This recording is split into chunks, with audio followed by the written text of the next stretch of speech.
All right, guys, welcome back to another episode of the Morning Skate. You've got BizDev here with Cad. Cad, how you doing? I'm good, man. This is a really, really big podcast. I'm glad that you're doing the intro. I think you did a great job sliding in the DM. So keep it up, man. I like this. It could be one of our biggest ones yet. I'm really excited for it too. We have got Pavel Barber. Pavel is a stick handling specialist, skills coach for all levels, three-time Canadian national athlete, and a social media sensation. Pavel, been following you for a long time. Big fans of what you do. Thanks again for coming on. Yeah, thanks for having me, guys. Good intro there. Appreciate it. Yeah, we're gonna need some of those horns where it's just going wah wah wah wah. Gotta have it.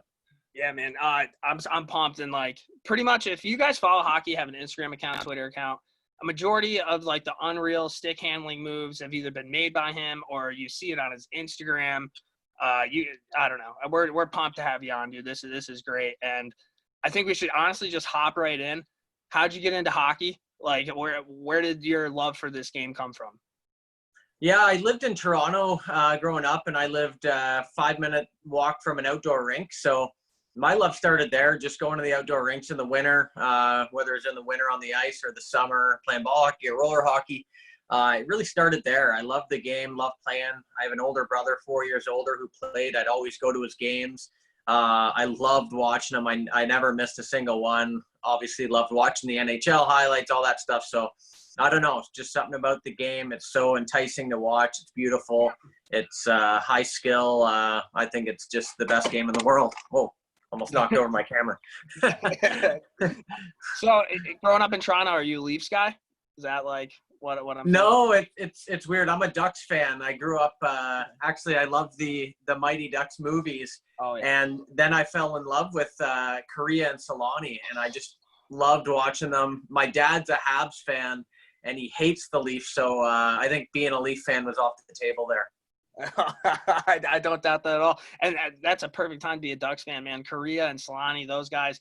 I think one of my favorite hockey goal calls is off the floor and on the board when Yeah. on shelf after the concussion.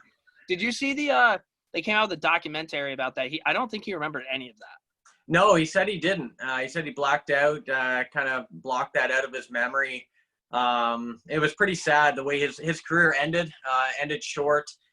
Really affected his life after hockey. And I think that's one of the main reasons I love doing what I do, because you know, when you're teaching players to make moves and stuff, you want to also teach them to be durable and last in today's game. And you want to be able to understand, you know, how to not put them in situations like he was in. Not that he did a careless move. I thought it was a pretty late hit. That's kind of a blindside hit in today's game. But, you know, I think it's funny when people kind of, you know, talk smack about Korea and stuff like that, when it's like, you know, the guy did such an amazing job in his career and just had one bad moment where he was kind of caught off guard there and shortened his career and his life after hockey. Yeah, and he was a hell of a player. I think he put up over 100 points at Maine. The other guy does a podcast with us. He was born in Maine, moved to Saratoga like 3 days after, but loves to tell people he's from Maine and like that's where he lives now. So like he had like the documentary with, I think it was Paul Kariya, Jim Montgomery. They were a pretty good team, but as a true freshman, putting up that many points was unreal. And then just the skill he had with Solani being able to put the puck in the back of the net, that's an electric team to watch. Now, actually, before we even get into more of that, when they went on their cup run, who was their goalie back then that like came out of nowhere and was like stolen? J.S. Giguère? Yeah. Yeah. Did he win a Conn Smythe the year they lost?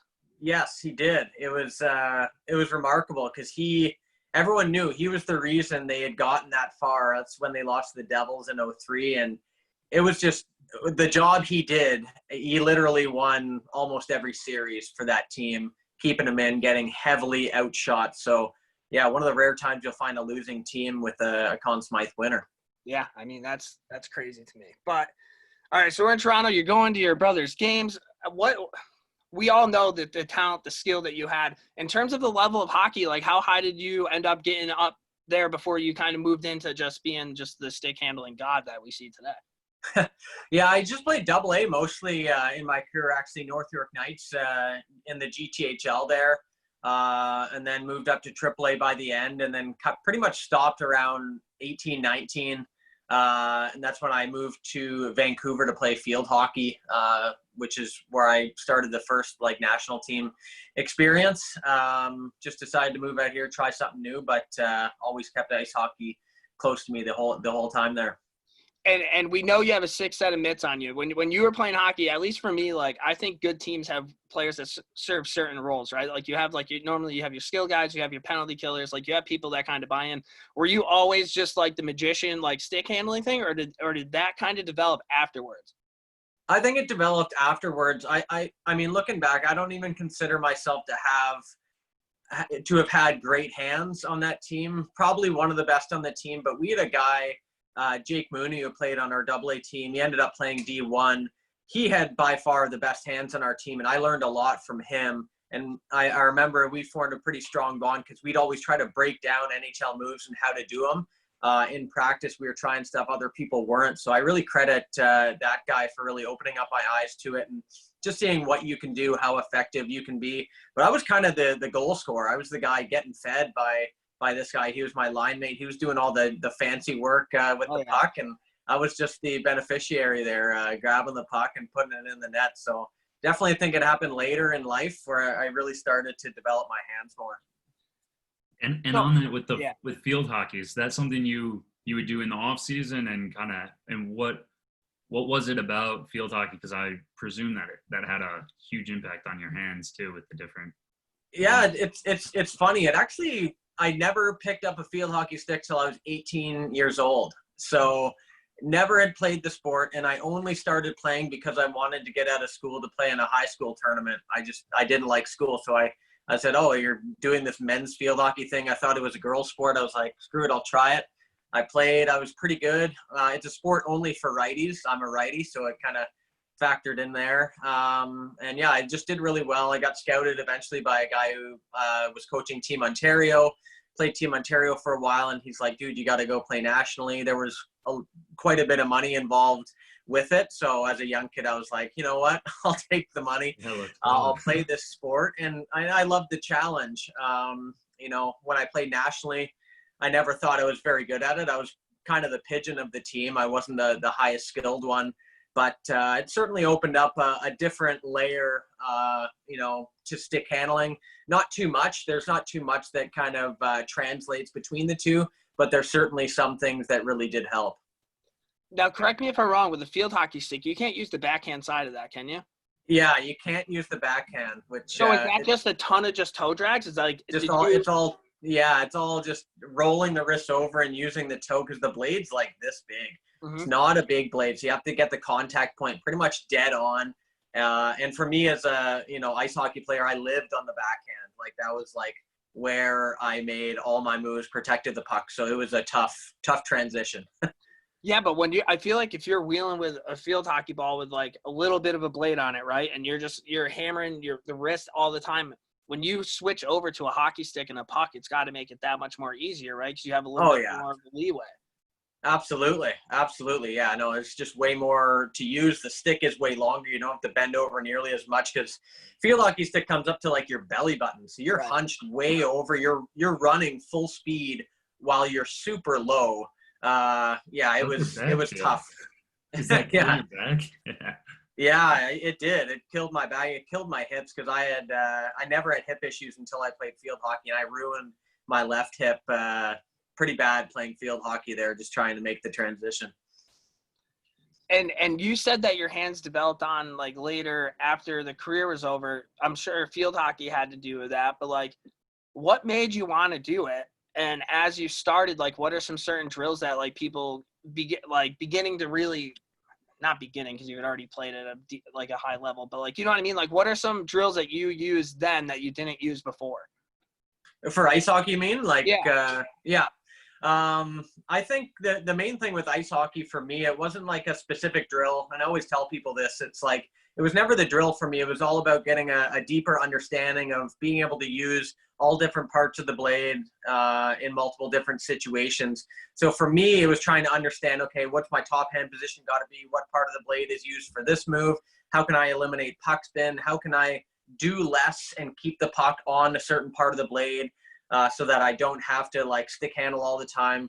So it was really kind of understanding all those factors. And then from that foundation I built, I was able to understand and build consistency in my game like I hadn't before. So, I mean, you guys followed me 6 years ago. I look at me 6 years ago and my stick handling, and I was like, that's shit. Because I look at that and I'm like, you know, I'm using my top hand incorrectly. I'm not at the best part of the blade. The puck's too close to my feet.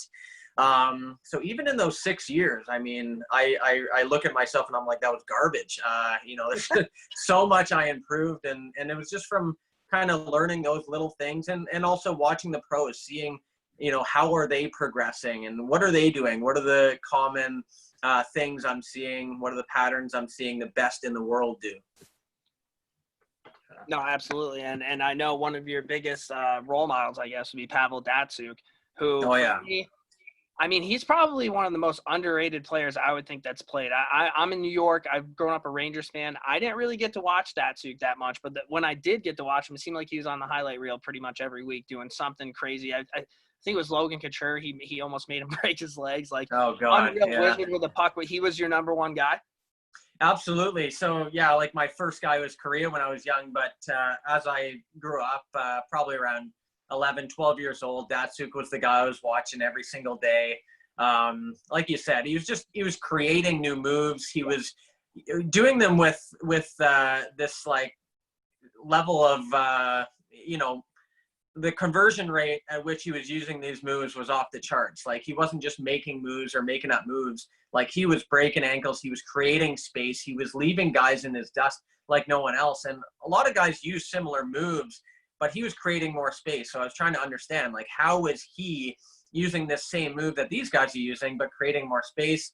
And that's what really led me to use what I always tell the kids is this term body language. Like, everything in your body language and what it suggests is going to be picked up by the defender as a cue. So if you want to get them to turn their feet, give them a reason to turn their feet. So you got to really sell that backhand, not just by putting the puck in the backhand, but step into the outside edge, have your head over your shoulder looking, put the weight down, lean in, really look like you're making that backhand pass or shot, and then cut back. So, you know, those little intricacies in those skills I learned from Datsuk, and I would literally download games illegally on whatever LimeWire, whatever I could get, and I would just shift by shift. I would skip everyone else's shifts, and I would just key in on Datsuk, see what he's doing, and it was the most entertaining thing ever. Like, I loved doing it. I could watch that guy play for days. And it's a great guy to watch because you're right. Everything he does is with a purpose. He's not just doing it just to do it. Like, a lot of guys have 6 set of hands, and you're right. Like, they can use them, but they're not using it for the purpose he was using it for. He was creating that space. And with hockey's game of inches. So the more space that you have, the more successful that you're going to be, and just absolute wizard with a puck. And he quite the hammer too. Like, he looked like a smaller guy compared to other guys, but have fun trying to hit him. Like, it didn't work that often. Man, that's like Johnny Gaudreau said, the hardest hit he ever faced was Datsuk. And you could ask Shea Weber, who, you know, that clip where Shea Weber bumped Datsuk off the puck. Datsuk gathers the puck, goes at him, leaves the puck, and just hammers Weber. I mean, he was a brick. He was so strong. His trunk strength was off the charts. Like, you're trying to move him. The same with Sidney Crosby. I mean, you're trying to move this guy when he hits the puck. Good luck. I mean, Yager was the same thing. You're not getting around his big ass in your face. You're not moving him any inches because he was so strong. He knew how to situate his body. He's just I think that's probably one of the most underrated things about him. And that's one of the reasons too, he uses a heavier stick.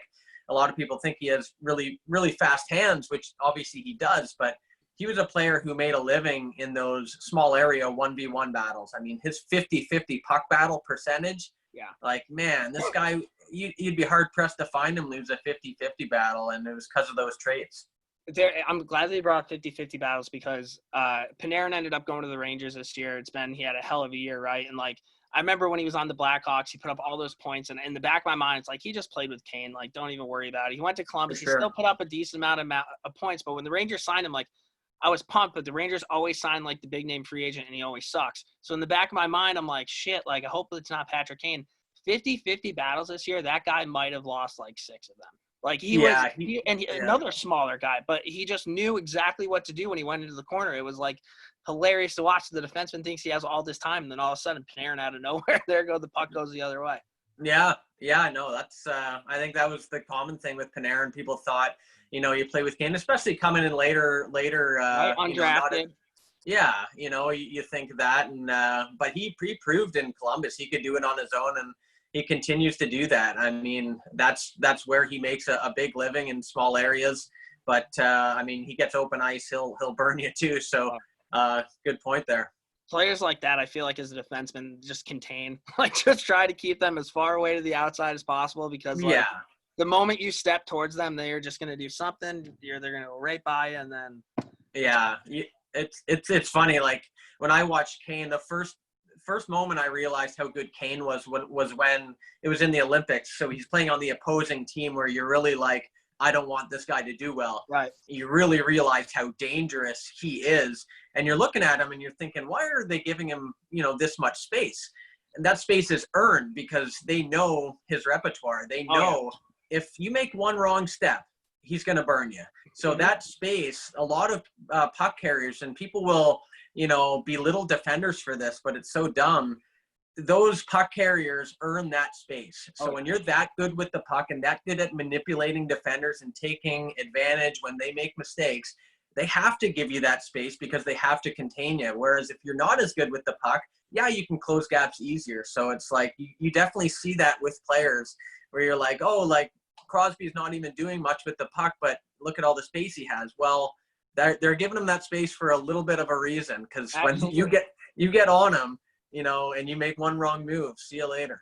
and like they're all NHLers, so they all have the skill. But like, I feel growing up, you always kind of want to keep somebody to their backhand. And like the players that we're talking about, Crosby, Datsuk, Panarin, they can do anything on the backhand. So it's not even just that. Like you already eliminated something that was so helpful from a defenseman's point of view, and then you're sitting duck. It's like, what do you do?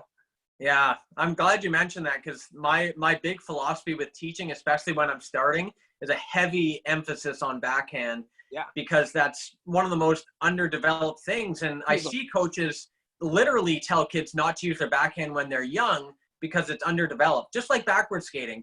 Skating, you're not going to be as good backward skating when you're young. It doesn't mean you avoid it.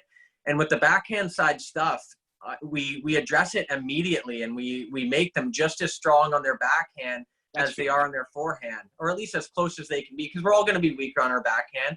But like you said, the best players in the world, like you look at Barzal, his backhand side work, Kane, Datsuk, Panarin, Crosby, all wizards on the backhand. Not only can they rip it, but they drive wide and they can force guys to overcommit backhand so they can roll off on the forehand. And once you become confident on the backhand, you've just unlocked an area of the ice that was pretty much locked before, that you didn't want to enter because that's weak side. Well, let's turn weak side into strong side, Yeah. No, and teaching that at a young age is huge, right? Because you can't really, once you get to a certain point, I think things come incredibly harder in terms of like being able to learn a new skill. So as a kid, I can understand parents being like, well, go to your forehand and try to score goals and stick out. 100%. And it's like, work on your backhand now for a couple of years, and then by the time you're like 12, 13 years old, nobody's going to have what you have. That's just another weapon in your arsenal. Exactly. And it just takes patience. Like you do have to be more patient. And I mean, that one story from Kane, I'm not sure if you heard it, but it was funny.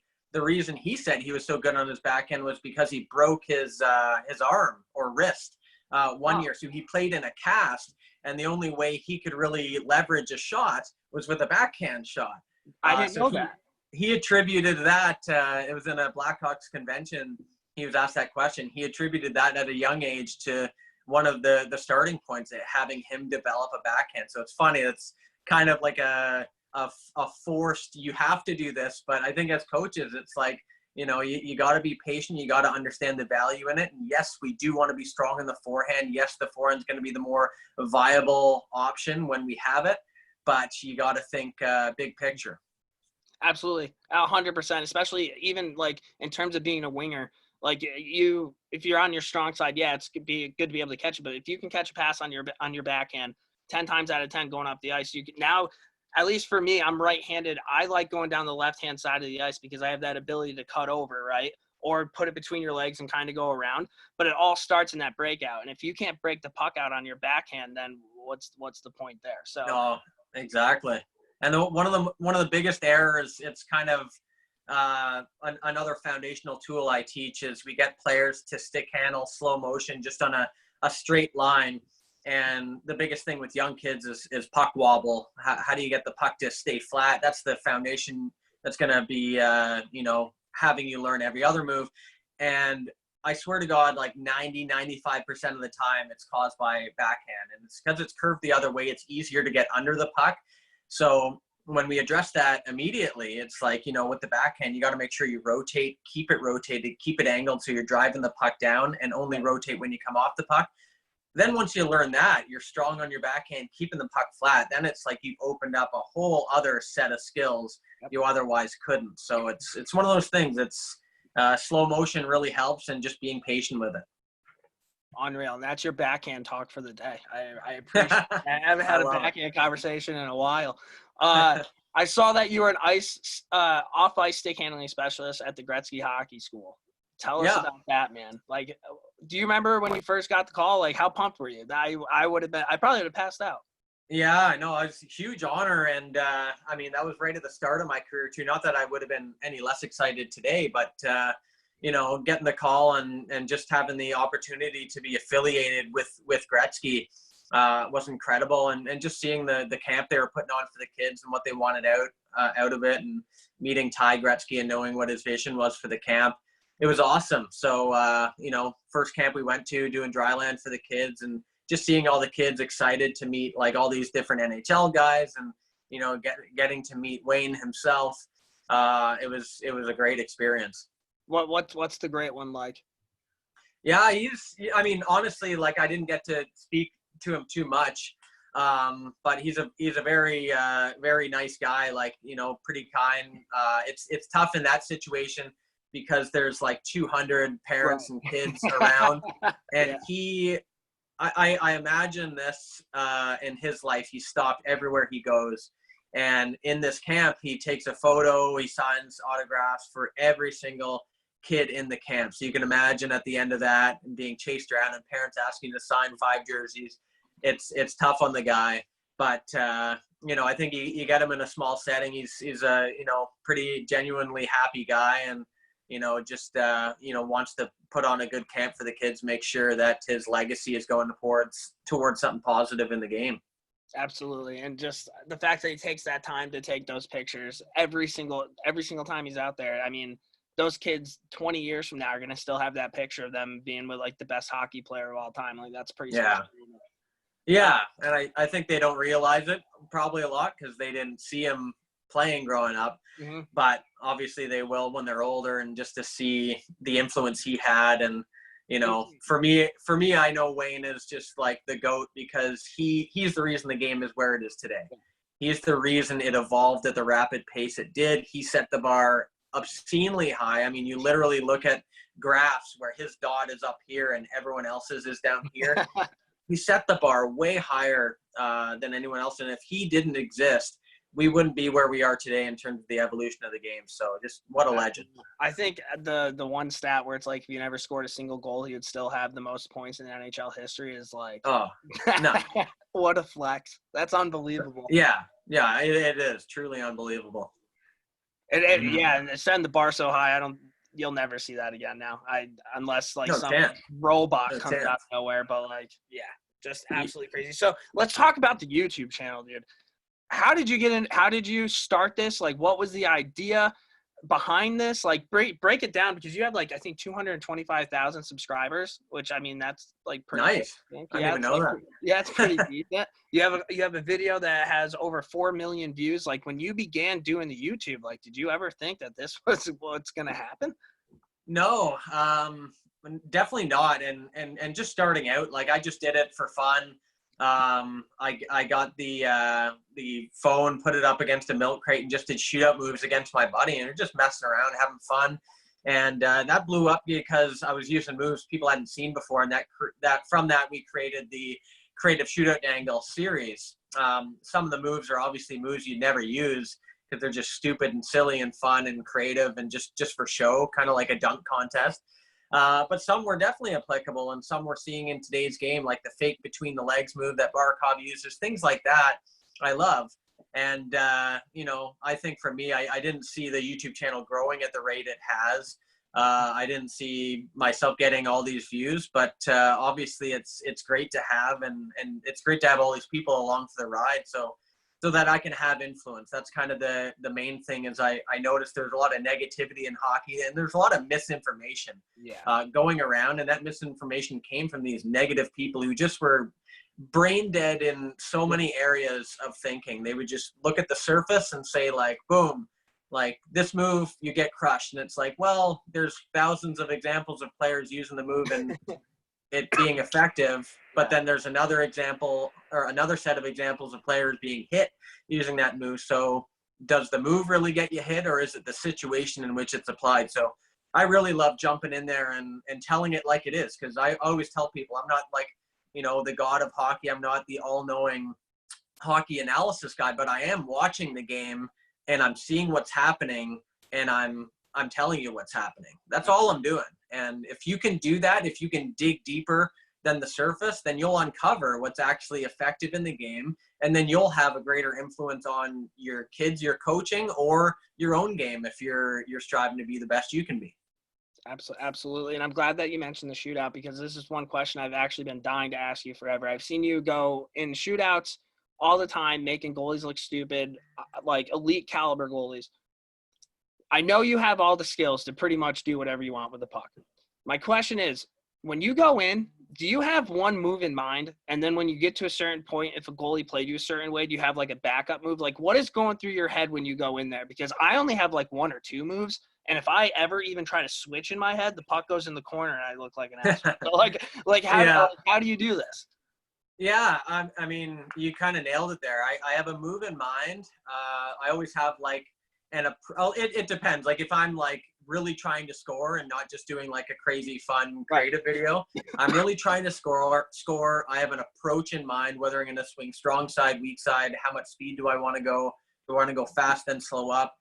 But then, so I have that move in mind, and then I'm analyzing the goalie. I always want to make sure I see the goalie. So I have that move in mind. I'm ready. I'm reading his body language. But if something opens up, say he's cheating one way or 5 holes open, I'll just let it rip and I'll shoot it there. So I look at like guys like Kane and his approach. He's switched now to kind of coming strong side, slowing down and slowly coming at the angle until he's middle, and he has it loaded. And then from there, he decides what he's going to do.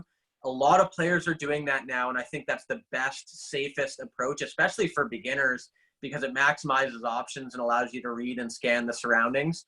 But then we see guys like Barkov who have just an incredible list. He has more moves than I have, and he's doing it against pro goalies, like best goalies in the world. So, but I really do believe just like having a move in mind, but getting ready to change that move up based on what the situation is the best approach you can have. What's your go-to bread and butter, game 7, overtime, penalty shot? You're going in, you have to score, you're trying to score. What's the move in your mind? Anything to the backhand. I think just a simple fake 5-hole or fake low side shot, curl to the backhand. It's something I can do quickly. I can sell the shot relatively well, and it's just something where I'm very consistent with it. It's a consistent move that has a pretty good fake to it. So it'd be a simple move, kind of. I mean, I posted Spezza doing it the other day. It'd be the same move as that. Just freeze the goalie, quickly curl, anchor, backhand, try to get it up. All right. Dale, take it away. You got questions? Send them. Yeah, totally. I mean, so one of the things I really respect about you is like you talk a lot about the evolution of hockey. And I just thinking back to my youth, I wish I had someone like this whole new social media, everything. It's like we had our youth hockey coach growing up, and like, and a couple Gretzky tapes that everybody had on the VCR that you'd plug in. Right. And other than that, it was just on TV. It was the NHL, watching and kind of going over that. But now here we are in 2020, and I'm watching your videos, and the way you break down the videos and your how-to videos and your training videos, and you just really are progressive towards the game, and you talk about young kids learning these skills. And I mean, there's a quote here from, you're saying, like, again, I'm not saying that every player needs to do backhand toe drags and highlight real moves, but essentially they need to have those skill sets in their repertoire, because it only makes them more versatile and effective.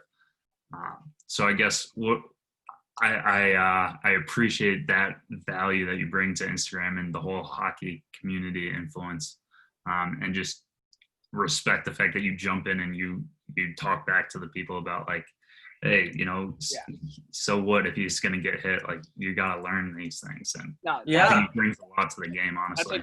Garrison, that's a great point, because a lot of people just put out videos and, like, that's it. Like, they don't respond to anybody coming at them, or people wanting to learn. The fact that, like, you're taking time, dude. You're not just posting a video. I feel like you post a video and you got it locked and loaded. You're like, all right, let's see who's coming here and let's talk some hockey. So I think you nailed it. Yeah, I know. I mean, great point, and thanks for the kind words. Because when I was starting, I think I really wanted those videos myself as a kid. Growing up, I was searching YouTube. Obviously, we didn't have Instagram and stuff like that. I wanted these videos. I was trying to learn. There was a video series from a guy named Sean Skinner, who's a very highly skilled stick handling guy. Obviously, some of his practices are outdated now, but he was a guy who was going above and beyond what other people were kind of teaching in terms of puck control. But really, that's all there was out there. And I think for me, it was kind of out of necessity. I had to do this because I wanted it growing up. I wanted this information, and I want to be able to pass it on to the kids. And I want to genuinely help this game grow, because the game, like you guys, I mean, it's giving you so much, whether it's, just having fun with the boys or just like watching hockey, you love it. It's giving you so much to your life. You just want to find ways to give back and stay within the game. So this was my way of doing that. And, I think just having an influence on people getting better, but also just thinking not just where the game is today, where's the game going? Where is it in 5 years? Because, I mean, to last in this game, you can't just be preparing for what works this year. You also got to be evolving with the times, as we've seen in the past 6 years. I mean, God, like a fake shot pull between the legs move was like highlight reel, top 10 move. Now it's just a basic move like an 8-year-old can do. The Datsuk move in 03 when he did it against Turco, that was mind-blowing. I couldn't do it without falling on my face. I have 8-year-olds sending me video clips of them doing it better than I can do it today. It's remarkable, but that's the evolution, and that's all just education. It's learning through video analysis, watching the pros do it, mimicking it, and then understanding, what are the common pitfalls of this move, and what are some things I can do to address those pitfalls so I get past them and get better. Yeah, and like I remember when Svechnikov did the Michigan or whatever, you were like super active, like who's going to be the next person to do it. And you were even posting videos of guys trying to do it in the game but not doing it. But the fact that they were trying to do it in the game was incredible. Like Matthews has tried to do it. I think Pasternak's tried to do it. Like more and more, you're seeing like these cool moves come out of nowhere. Oh yeah, and it's funny. Like it's a battle I struggle with every day. But I had skills coaches saying like, "There's not enough space in the game. That move will never work in the NHL." And I'm like, are you watching the game? Like seriously, like look at where these guys are trying it. And please understand that the NHL is not a flawless league. Defenders make mistakes. Defenders lose their check. They fall, they miss man switch. Like they miss their switches if they're going to switch who they're covering. Like, there's so many mistakes you can have. And every single example I saw these guys try it in, it was either, really, really close to going in, hitting the post, or the goalie saved it. There's a couple examples of a player using it at a horrible time where the defenseman just easily tapped their stick, knocked it off. So you understand the situation, and then you can start to understand this is going to go in eventually. Like, I couldn't believe people didn't see it. But obviously, Svech has done it twice. Forsberg's done it. We're going to see it more. Matthews is going to hit it as well. But it's all about just understanding, like, what situation can you pull this off? Because just picking it up on your stick, once you learn that, it's easy. It's not a hard skill to do. Yeah, and you've already seen that move sort of evolve too, because it used to be just post up behind the net, hammer it, and go shelf. But now you're seeing Forsberg and Matthews coming in stride. And just like, you're like, holy shit. How's happening? Just changing the pickup. Like, I made a YouTube video of it because when I was learning, I remember being 8, understanding how to scoop it, and I could never do it when I was 8, but growing up and getting older, learned how to press on the puck, pull it, and then scoop under it. And this new method is I so don't much know more how they effective. do it. Yeah, it's like, watch my YouTube video, man. I swear you'll learn it. It's all just understanding you have to pull the puck in with speed so that the puck and blade are coming together kind of as opposing forces. And then it's just angling the blade appropriately to flip the puck on edge a bit. And then you're just guiding under. And it's hard at the start. I remember learning it. I was like, how the hell do you do this? Now I can do it like 10 times out of 10. It's not very difficult. But once you learn that, you understand this is a way better method of doing it, because you're not showing your hand early. As you know, when you push down on the puck, you have to get way low on the ice. You have to take time. You have to stop your stride, you know. Whereas with this new method, you're behind the net. The goalie's vision is covered by the net. They don't see that you're putting this puck on your stick and elevating it in the air. So to them, it might look like you're just doing a wraparound. So they go low and leave Trying that. to get low to the post, right? Yeah, and it's tough. And I've heard goalie coaches have the discussion now, how do we save this move? Which obviously, like, it's savable, but it's like, it's tough to know that the move is coming. Then that's why I think, you know, being unpredictable with pulling it in and getting it up on the stick is such an important feature. And that's why that move, that's why Forsberg used it. That's why Svech used it that way. Yeah, and the game just continues to evolve. Even with that fake slap shot from the point, I think Werenski was one of the first ones to do it. Yeah. I've tried doing it a billion times. That's impossible. Like, it's insane.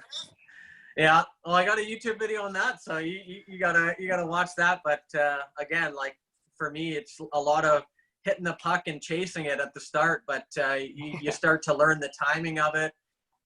You know, when you got to hit it, how you come over it, and stuff like that. But what a cool looking move! Unreal. When you pull it off. Unreal. I remember when I first saw that, I was like, "Holy shit, man! That's Yeah. It's crazy."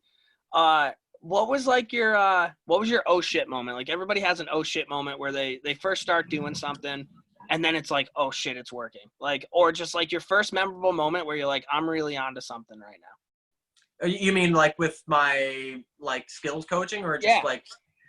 Yeah, I think oh shit moment. Probably when my first shoot-up move went viral. It was the one where I'd flipped the puck in the air, caught it, and then when the goalie went to grab it, I just went over my own head, over his head. A lot of people were sharing it, and I was new to Twitter, and it was getting retweeted like crazy. I never experienced that amount of notifications before and stuff. So that was probably the start of it, and that just gets you thinking. It's like, okay, well, that's one move. What's the next move? What's the next move? What else can you do with a puck and a stick? You know, so it's I think it's an exciting, and it's a fun kind of thing to always think about. Always you know, take it to the next level and just find new ways to handle a puck. No, I mean, yeah, absolutely. Dale, you got one? Yeah, it was just like, so going back to like a younger version of yourself, would you ever think that you could, like, I guess in any youth hockey career, those of us who don't make it into the NHL kind of go through this realization of like, all right, I gotta go to college and get a different degree, or I'm 14 years old. I'm not playing at the highest program. I'm not going to make the NHL. That was my dream. You know, got to pick a new dream. You as a skills coach pretty much carved this new lane of skills coaching plus social media influence that wasn't fully a career, 10, 15 years ago.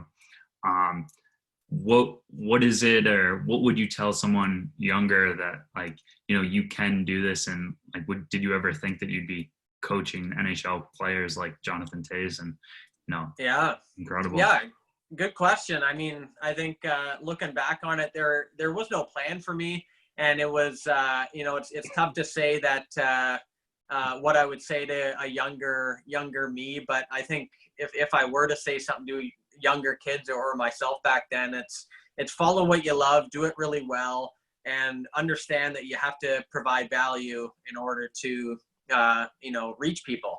So you have to be a source for something. So I looked at all these other channels. I'm a big tennis player as well. I love tennis, and I'm watching these tennis tutorial videos, and this guy was helping me. Like, I learned a one-handed backhand in 3 weeks because of this guy. the way he broke it down, how he didn't use like big fancy words and stuff like that. He just got right to the point, and he gave you a good progression on how to learn it. So guys like that really helped me kind of carve out like this niche, because I was like, well, there's thousands and thousands of skating coaches, which there should be. Skating's by far the most important part of the game. There's like hundreds of shooting coaches, if not thousands of shooting coaches, but there's no one's doing stick handling. And for me growing up, it was like, you either have it or you don't. And I was like, I remember being young, being like, what the hell does that mean? You either have it or you don't. Like, why don't you apply that same thinking to skating? Like, what the hell? Like, we practice it, we get better, like any skill. So no one was doing it. And I think back then it was because stick handling wasn't necessarily a big difference maker in the league back then.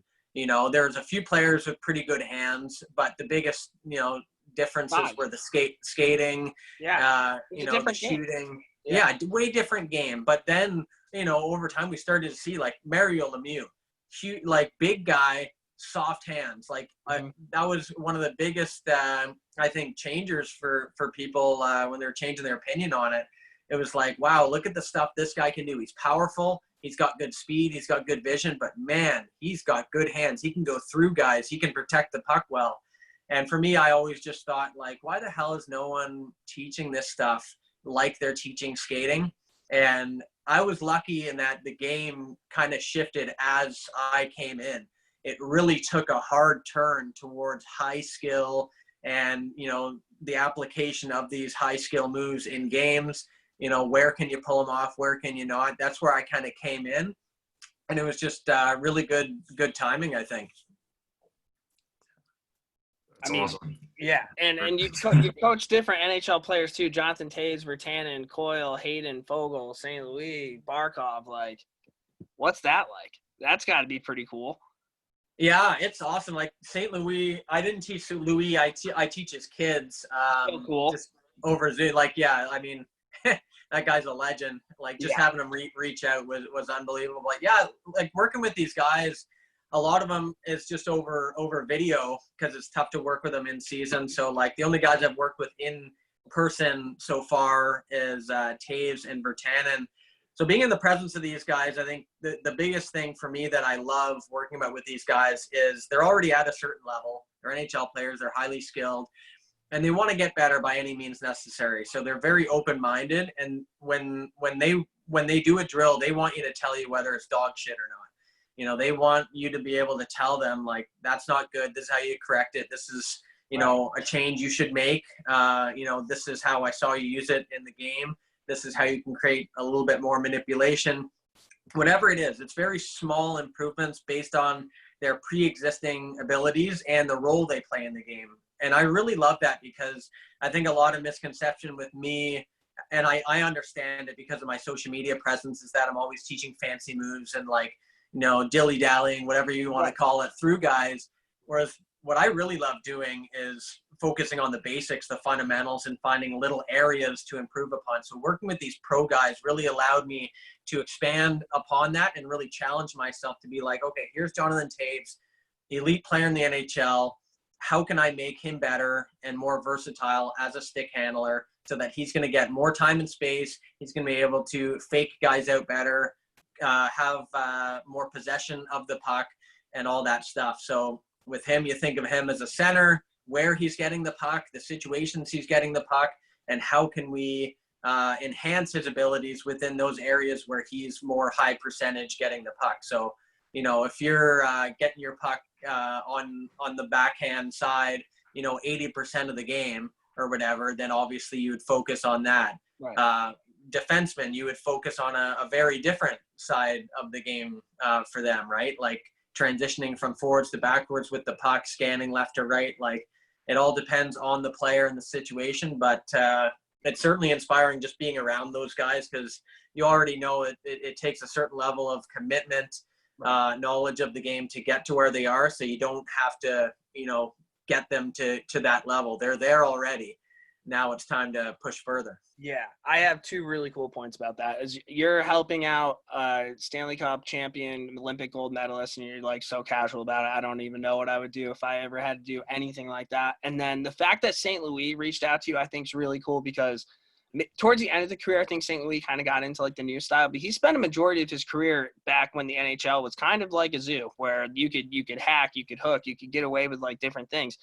The fact that like him, Hall of Famer, is reaching out to you for his kids, he sees where the game's going. So the people who are like, oh, there's no need for skill. Well, St. Louis is a hell of a hockey player, and if he's sending his kid to a guy who knows what to do with the puck, maybe you should open up a little bit because that kind of makes sense to me.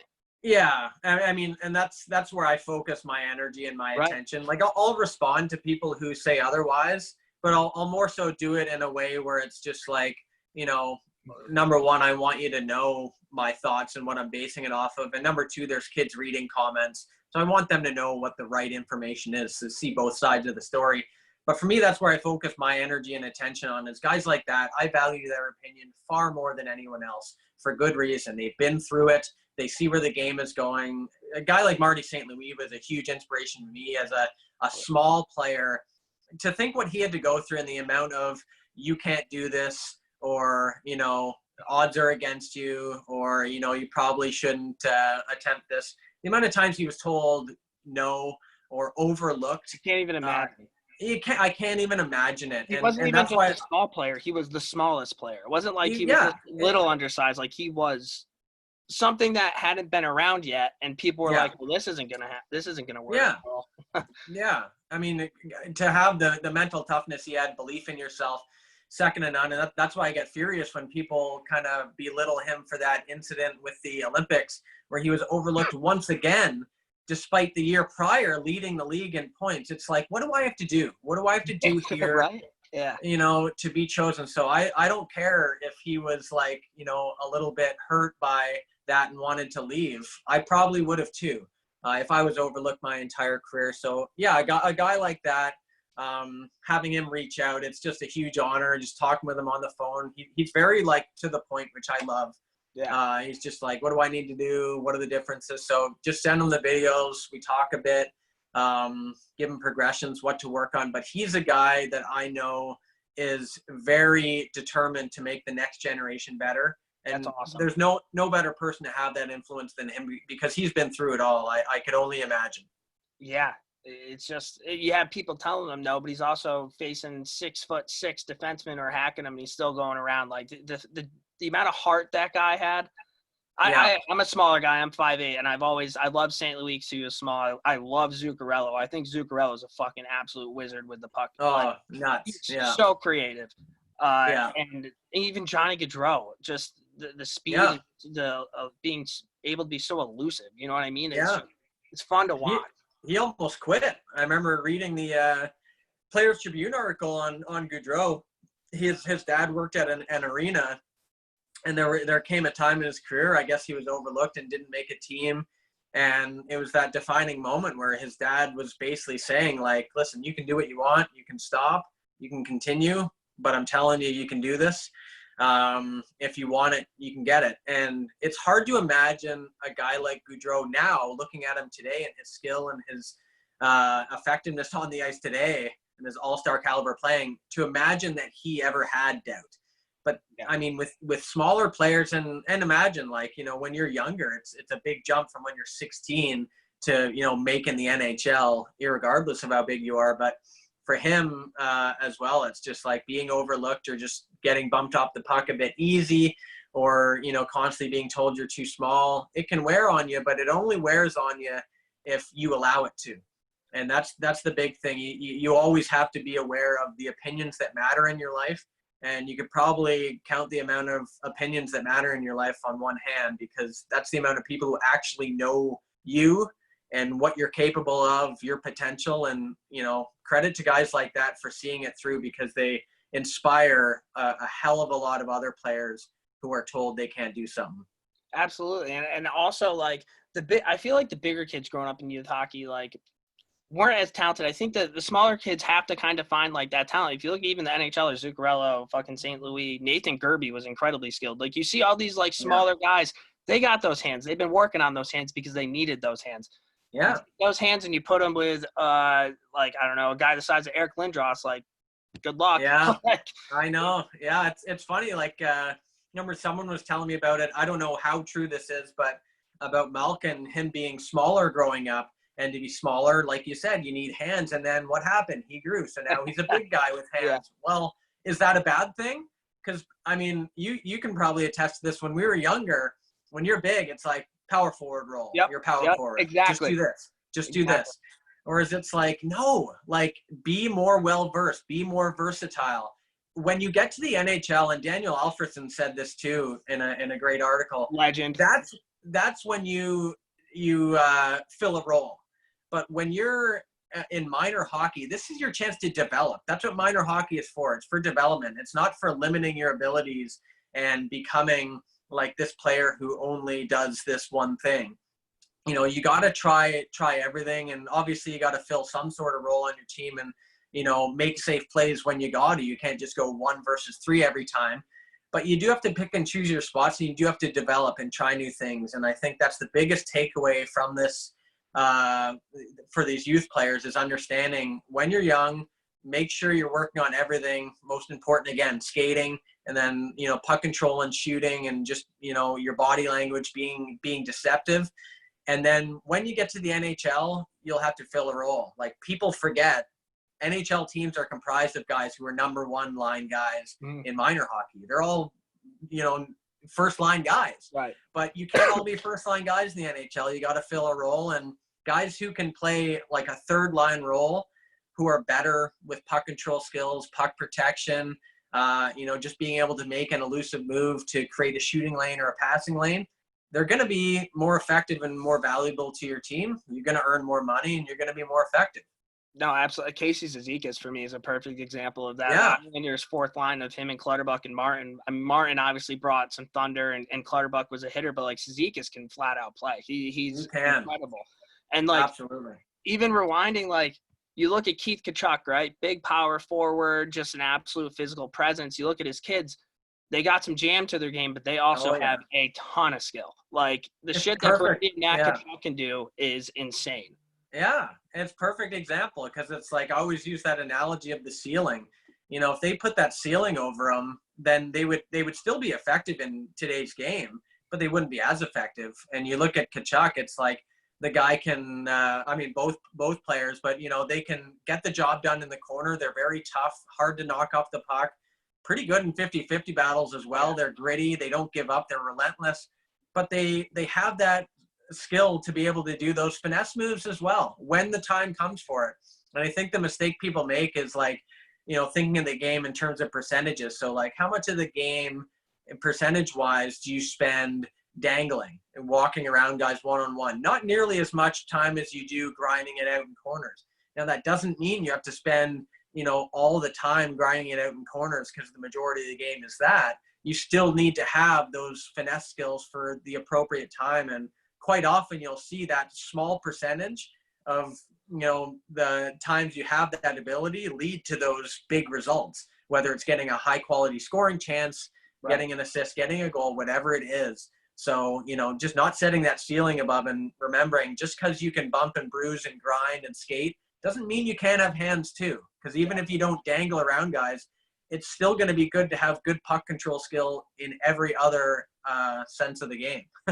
No, absolutely. How excited were you when the NHL went to 3-on-3 overtime? I was a big advocate for it, and I think for obvious reasons, like just wanting more skill to shine through, but also just being able to see the players people pay to see in a more, you know, combative, you know, more one-on-one approach style. Like, you look at the NBA, that whole game is marketed around one-on-one battles. It's like Curry versus LeBron, because it's a very individualistic sport. It's not a depth sport. Hockey is a depth sport where you need 4 solid lines to win. But 3-on-3, we get a little bit more of that one-on-one matchup. Obviously, it's 3-on-3, but it's a game comprised of one-on-one matchups. And you get to see the highest skill guys go head-to-head. So who wouldn't want to see, like, 3-on-3, Crosby versus McDavid, you know, Yeah. a battle like that, or Ovechkin, Crosby, whatever rivalry you got. It's just so amazing to see. And one mistake leads to a 2-on-1, so much time and space. Every mistake magnifying. Just what a smart move by the NHL to kind of shift towards where the game is going and understand, you know, what people find entertaining. You know, I get a lot of people aren't a big fan of the 3-on-3.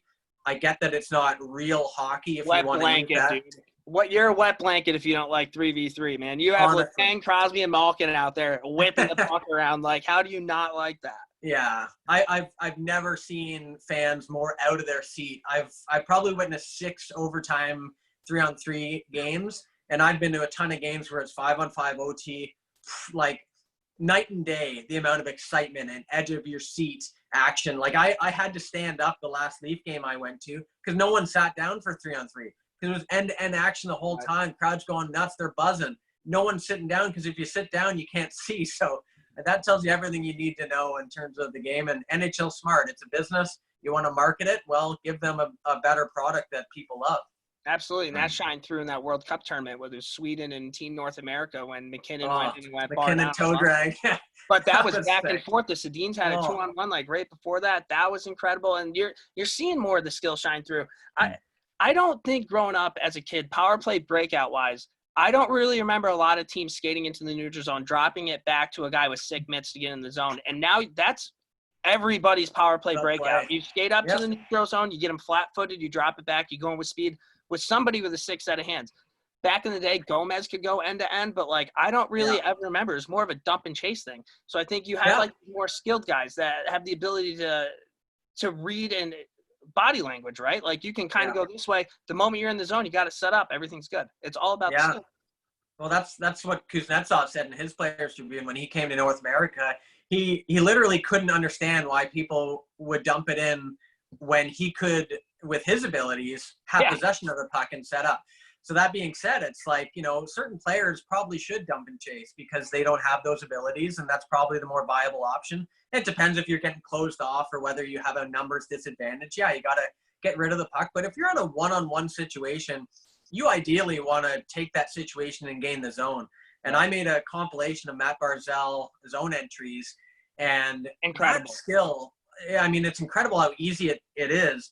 But that's something you don't see on score sheets, that you don't see on stat lines. And, you know, it's so valuable to a team, whether it's a power play or it's 5v5 play, for a guy to be able to gain the zone with that much ease, set up, buy his time, and he decides when he's going to, you know, stop, basically. He's literally skating circles around the zone like it's minor hockey.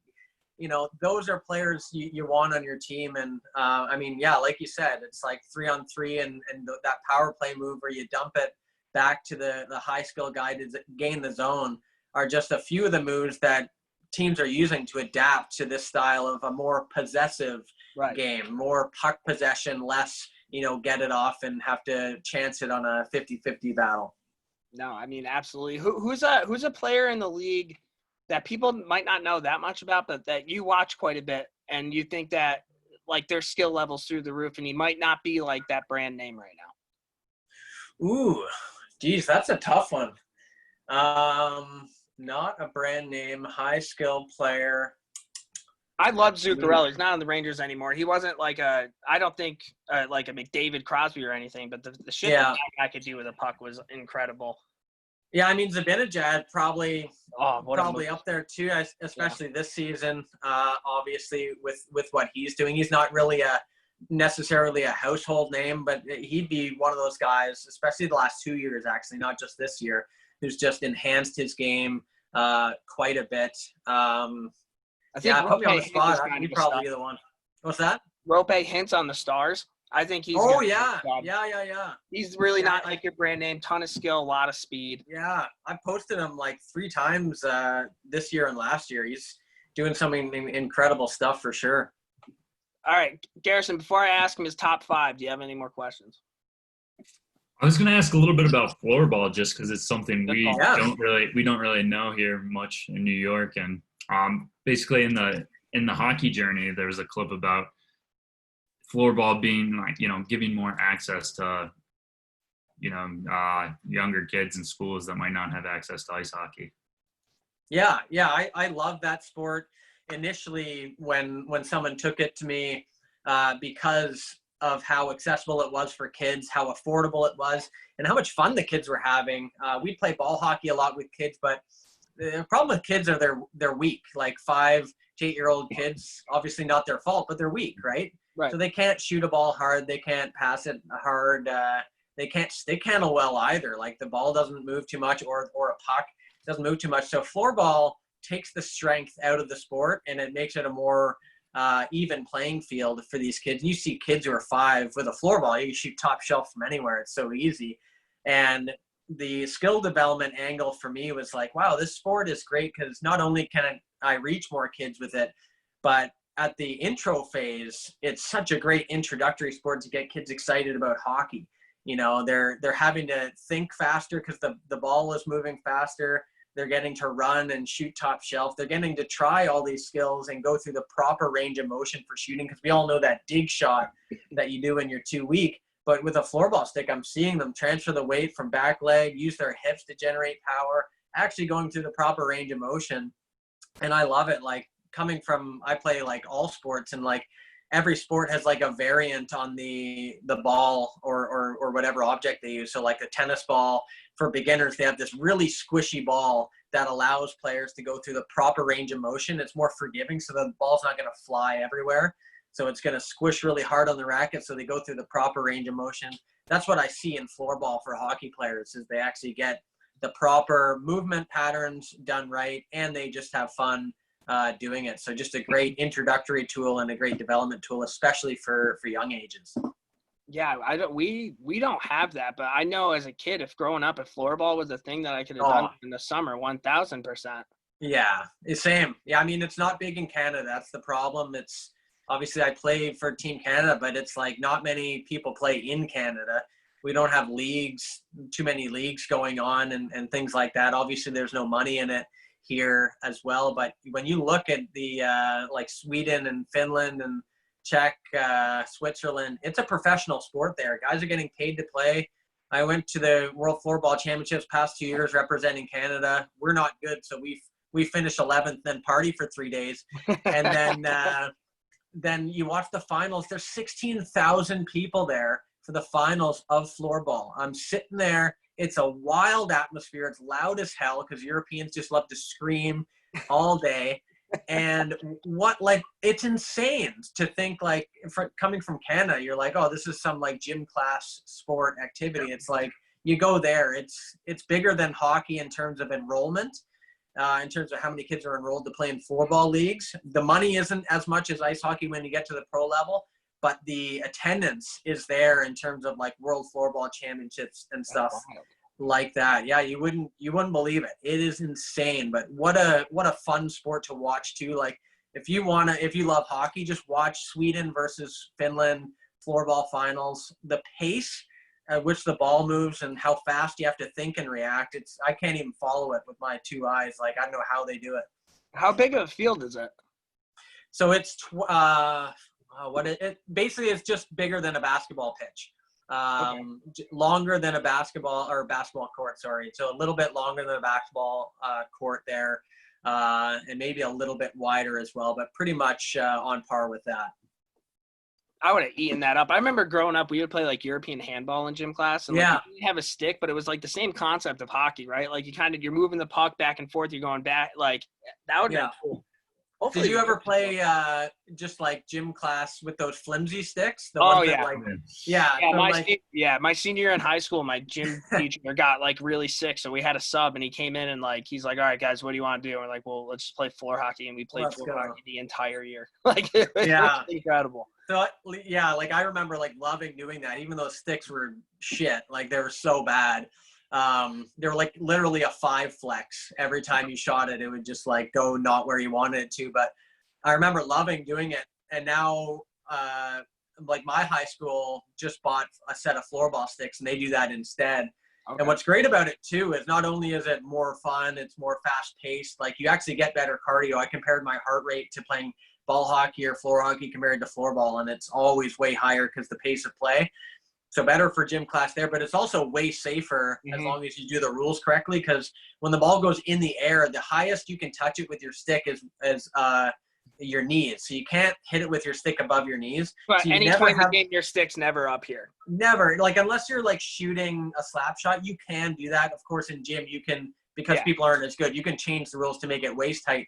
But at the pro level, you come up as high as you want, but your follow through you have to control. So if they're right in front of you, you can't just follow through in their face kind of thing. But you should never be hitting a ball out of the air. You should never have a blade near your face ever. So you don't have to wear gloves. You don't have to wear a helmet, nothing. Like, you literally just need a stick and shoes, and you're ready to play floorball.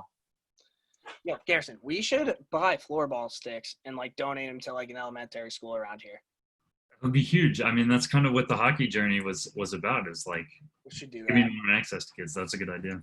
Yeah, no, you should do that. And you could even do it where, like, I've seen guys, they buy sticks for like community centers or whatever, and then they like work out a deal where maybe they get a deal on like gym rental, and then you guys can play with your buddies like once a week. Just rip a floorball game.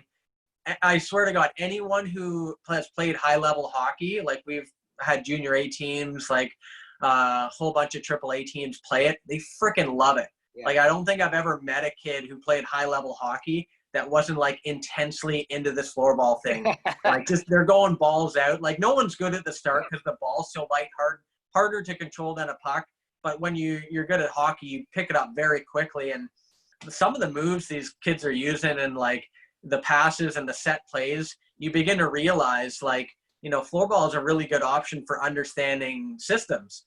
Because we all know, like, as coaches, like, you know, you spend an hour on the ice working systems and telling people where they need to be. I'd probably rather use that ice, since it's like 300 to 400 an hour, for like development of skills and working on 2v1s, 1v1s, all that stuff. Work on the system stuff off the ice. Like, rent a gym, get your floorball sticks, and work on where you need to be situationally. And then when you get onto the ice, it's like, all right, we already know this, like, mental stuff. Let's put it into the physical work and get it done. So with kids, especially, if you want to teach them any like gap control, any type of system or power play movement, formations and stuff that's less movement, do it off the ice. You can use floorball and save a ton of money over time. Absolutely. I think if I was like a high school hockey coach, I remember when we played high school, like we would meet once a week and like we'd go lift or like do whatever. And like nobody would actually do that. You grab floorball sticks, it's not ice hockey, but you have the same camaraderie. You're still learning, like the teams are still learning. You're still playing hockey. You're getting your cardio in. I feel like that would have been a hell of a lot more productive than us pretending to lift and then just going and eating chicken wings. Absolutely. No, it's a great off-ice tool, like not only team building, but skill building. And even just once a week, man, it's a fun thing to try, and it can actually make you better too. Absolutely, man. All right. So we've had you on here for a while. Before we wrap it up, one question before the biggest things or favorite things. Where's like the coolest place you've played? Because we've seen you play on like some unreal lakes. Like, if you had to pick one spot that you've played hockey, like what would your spot be? I would say it's Invermere Lake. It's where I did the Molson Canadian shoot.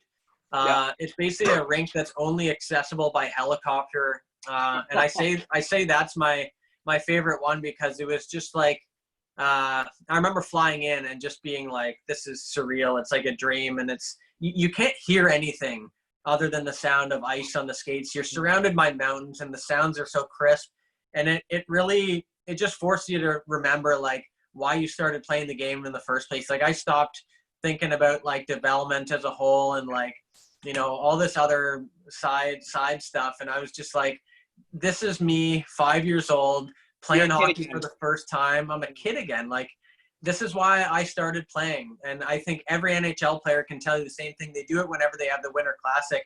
They tell the stories where the passion started. Most of them, if they had outdoor rinks, it started there. And that's one of the places that really brought it home for me. And it was at the start of my YouTube career when I started. I was just blown away by the whole experience. So what a time. That's unreal. When do you do like a 3v3 tournament, NHL 20, they bring you to like this one outdoor rink and there's a helicopter there. I wonder if it's the same place that you were. Maybe, yeah. They probably based it off that. That's unreal. All right. Your top 5 favorite things most memorable things that you've experienced since doing this stuff? All right. So first one is exactly what I just said. It's that Molson Canadian experience is number one there.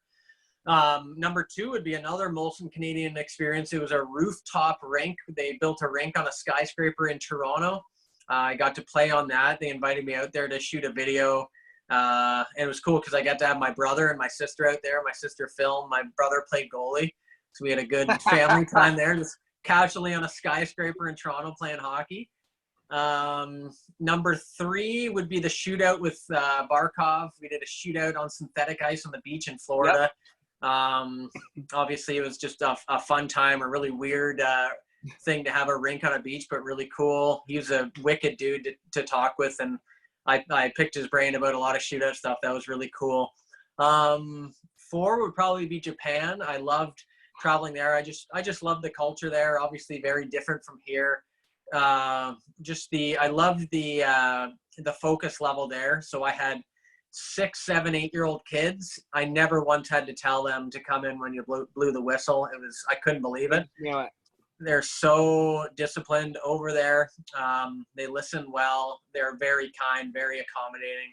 I loved my whole time there. What a great experience. And then number 5, I would probably say Sweden. I loved going to Sweden as well. Same kind of thing as Japan. Just the culture there was incredible. Very welcoming. I got to meet and talk with a lot of very thoughtful coaches. And they were it's different in North America. Like North America, everyone wants to like protect their own. They want to protect right. their knowledge and their systems and their skill development models. Over there, not so much. They're very open-minded. They're just trying to help. And it's understandable because in Sweden, they have a very small sample size of players when you compare it to Canada, USA. Right. So they take great pride, and same with Finland. They take great pride in the players that they turn over to become NHL players. And the reason is because they all share, whether it's like a goalie coach sharing with a shooting coach what they're seeing, whether it's another team coach sharing with a different team coach. Like from everything I saw, they're all about sharing. It was all about the kids. And we lose sight of that because, we monetize hockey quite a bit here. We try to protect it a bit. I understand it.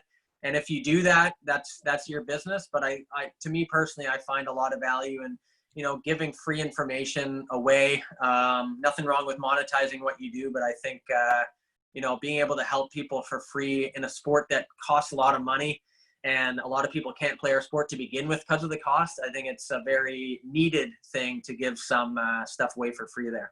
No, I think you made great points. I wonder how long it's going to take before you see your first NHL European coach. I don't think it's going to be that much longer. No. You only recycle the same people over and over and over again before you start bringing other people. And if you look at Sweden, they're a powerhouse pretty much anytime there's any sort of hockey involved. Same with Finland. So yeah, I think that's going to happen a lot sooner rather than later. But Dale, do you have any last questions for Pav? Not really a last question, more so just appreciation for you coming on. I think one of my favorite points you made was like, you only got so many people in your corner and to trust those people's advice and not worry about everybody else. Just like kind of go with your heart and do it. And it's applicable to kind of hockey, but all of life. So thank you. Yeah. Oh, no worries, man. I think I learned that from a book. Like I'm not a very wise person, but I listen to wise people, and that made a lot of sense to me. Like how many people can you honestly say know what your potential is? And it's funny because a lot of people allow others to define them, and they've met them twice, or they saw a couple of video clips of them, and it's ridiculous. And it's embarrassing that people feel the need to tell a person what their potential is based on a few experiences, a few videos. Like it's so dumb, but hopefully these young kids, like we're all impressionable when we're young. Just hope these kids realize that and understand that, they're going to be the ones to define what they're capable of, not someone who doesn't know them. Yeah. No. And Pav, thanks again, man, for coming on. This was a treat. We were super excited having you on, and I say this every time. Garrison makes fun of me, but hockey people cut from the same cloth, man. Like, we appreciate the game. We love the game. And we're trying to give people a voice, and I'm sure everybody listening to this podcast is thrilled to have you on. And just keep doing what you're doing, dude, because people like look for that shit. People like depend on that. Again, Garrison mentioned it earlier. We didn't have this shit growing up. Like, we didn't have the ability to go on Instagram and like see all these cool new moves and like really learn the game. So you keep doing your thing, man. You're gonna crush it. And yeah, thanks for coming on. Yeah, no worries. Thanks for having me. And yeah, great talk with you guys. Great questions. Awesome. Sweet.